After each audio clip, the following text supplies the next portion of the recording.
On va passer à la troisième opération, qui est la résidence des Pervenches, qui est portée par l'opérateur Fabre Promotion, qui nous propose là un projet de restructuration et de rénovation d'une maison existante qui sera découpée en 3 lots pour la revendre. Et donc aujourd'hui, c'est un projet, on nous demande 550 000 euros, enfin, on demande 550 000 euros aux investisseurs sur 18 mois. Et c'est Léa qui est en charge de ce projet, donc je laisse nous en dire plus. Bonjour à tous. Donc tout à fait, comme vous avez pu le dire Alexandre, aujourd'hui donc ce projet est porté par Fabre Promotion, qui est un promoteur déjà bien installé dans la région de Perpignan. Aujourd'hui, il souhaite réaliser une opération donc qui porte sur l'acquisition d'une maison située à Villeneuve-de-la-Raho, qui est une commune située à quelques minutes de Perpignan, une commune qui est assez dynamique. Et l'objectif de cette opération est de venir acquérir une villa, la restructurer en 3 appartements, les rénover, puis les revendre. Aujourd'hui, du coup, Reiser est sollicité pour financer l'acquisition ainsi que les travaux de restructuration de cette opération. Au niveau donc de l'emprunt obligataire qui est sollicité, comme vous l'avez dit Alexandre, on est sur 550 000 euros sur une durée de 18 mois à un taux de 10,5%. Cette opération, elle va être financée avec une LTV de 66%, donc ce qui reste un niveau confortable pour ce type d'opération-là, d'autant plus qu'elle est sécurisée par une hypothèque de premier rang sur les 3 appartements, ainsi que par la caution personnelle de l'opérateur, monsieur Jean-Philippe Fabre. Au niveau de cette opération, de sa commercialisation, celle-ci est déjà engagée. Aujourd'hui, on a 2 lots sur 3 qui sont d'ores et déjà contractualisés par des engagements réciproques de vente conditionnelle. Et au niveau du remboursement, donc on va avoir en fait un remboursement qui va avoir lieu au fur et à mesure des ventes. Donc le capital va être amorti donc au fur et à mesure des ventes et les intérêts seront quant à eux payés annuellement. Sur cette opération, l'opérateur vise une durée cible de 4 mois. Reiser, pour pouvoir sécuriser l'opération, nous avons quant à nous du coup défini une durée de l'emprunt obligataire de 18 mois, avec de notre côté une durée cible, ce qui nous paraît cohérent, de 8 mois. Voilà au niveau de ce projet. Au niveau des points positifs, donc, comme je l'ai dit, on est sur une localisation qui est idéale, qui est centrale. On est à proximité du lac de la Raho, à proximité de plusieurs commerces. Donc, la localisation est vraiment un point fort de ce dossier. Au niveau de la commercialisation, comme je l'ai dit, elle est déjà bien engagée, donc ce qui vient permettre de sécuriser l'opération. Il ne resterait qu'un lot à vendre finalement. On est sur du coup une rénovation également qui va être qualitative, qui va rapprocher l'opération aujourd'hui des standards du neuf. Et également, donc comme je l'ai dit, des garanties qui sont vraiment sécurisées, qui sont les garanties les plus fortes, avec notamment l'hypothèque, auquel vient du coup s'ajouter cette caution que j'ai évoquée. Et concernant les petits points d'attention du projet, on est sur un prix de sortie qui est un petit peu élevé, mais qui s'explique finalement par le positionnement justement du programme qui vient en fait se rapprocher des standards du neuf. Très bien, je te remercie. Je voulais éclaircir un point. Tu parles à un moment donné pour la commercialisation d'engagement réciproque de vente conditionnelle. Est-ce que tu peux nous en dire un petit peu plus parce qu'on a l'habitude d'entendre offre d'achat, compromis, promesse, mais pas forcément ce terme. À quoi ça correspondrait un petit peu le plus et quels sont les engagements pris finalement par les acquéreurs? Tout à fait. Donc, c'est des contrats effectivement auxquels on n'a pas forcément l'habitude d'être confronté. Ces engagements réciproques de vente conditionnelle ne sont du coup ni des compromis, ni des actes, ni des contrats de réservation en VFA. En fait, tout simplement parce que l'opérateur, n'étant pas encore propriétaire de la villa, puisqu'on est sollicité pour l'acquisition, n'a pas pu faire signer ce type de contrat-là.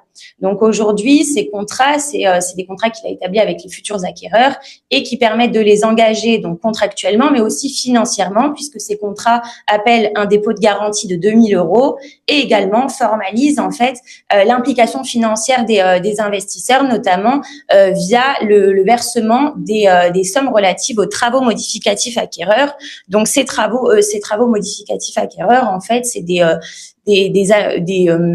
des améliorations, enfin des dispositions qui sont souhaitées par les acquéreurs, qui sortent un petit peu du cahier des charges classique et donc qui ont un coût supplémentaire.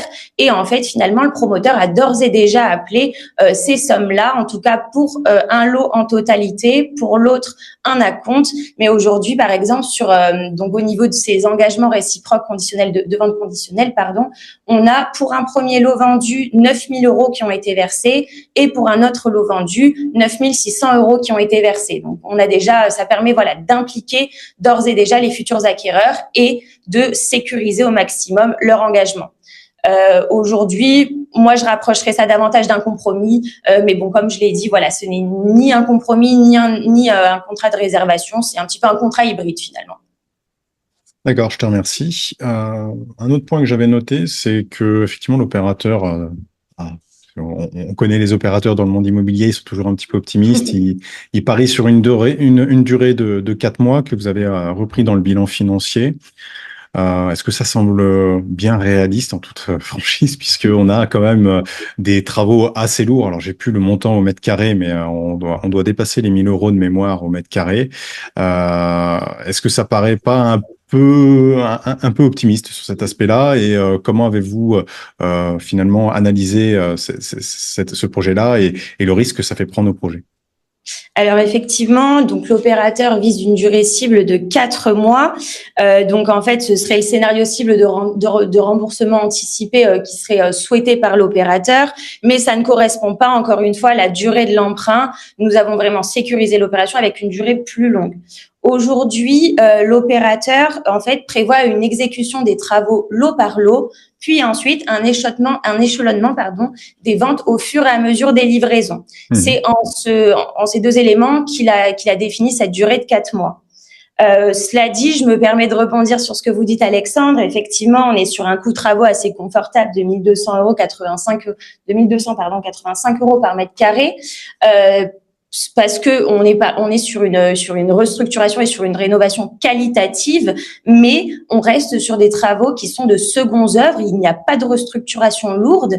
On est uniquement sur une redistribution des espaces et au final, on est sur des travaux qui sont assez réalisables, assez simples finalement et réalisables facilement. Donc cette durée-là, elle paraît cohérente, d'autant plus que les ventes vont passer en même temps.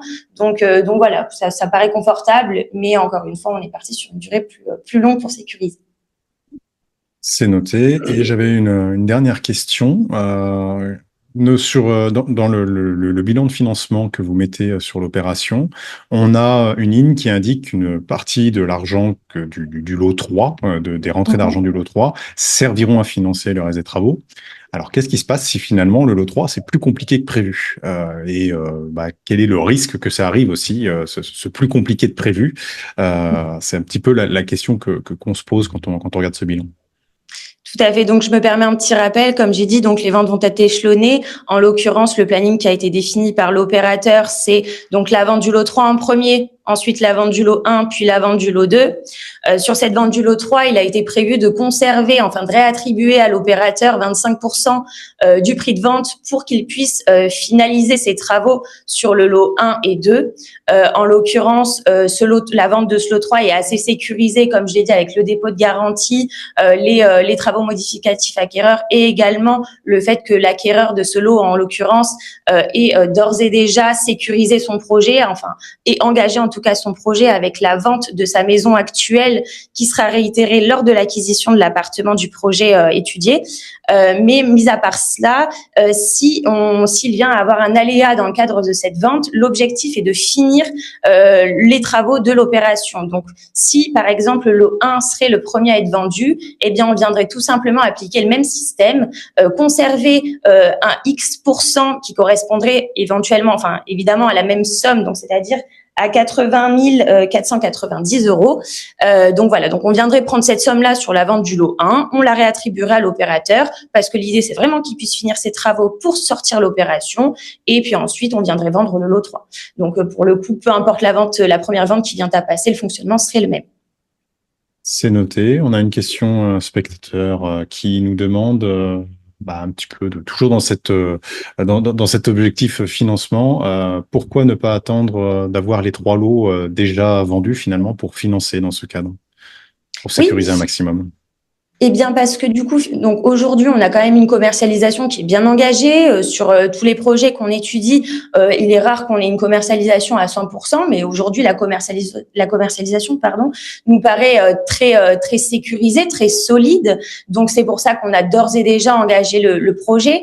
D'autant plus qu'attendre la vente du troisième lot, donc le lot 2 restant à commercialiser, aurait retardé le projet, étant donné qu'en fait, on peut vraiment commencer les travaux et continuer la commercialisation en parallèle. Et de mon point de vue, c'est même un point positif finalement, puisque l'avancement des travaux va venir concrétiser le programme immobilier et donc du coup permettre aux futurs acquéreurs de se projeter davantage et donc du coup d'accélérer potentiellement cette dernière vente. Très bien, bah, j'ai pas eu d'autres questions, donc on va avancer sur la dernière opération. Voilà.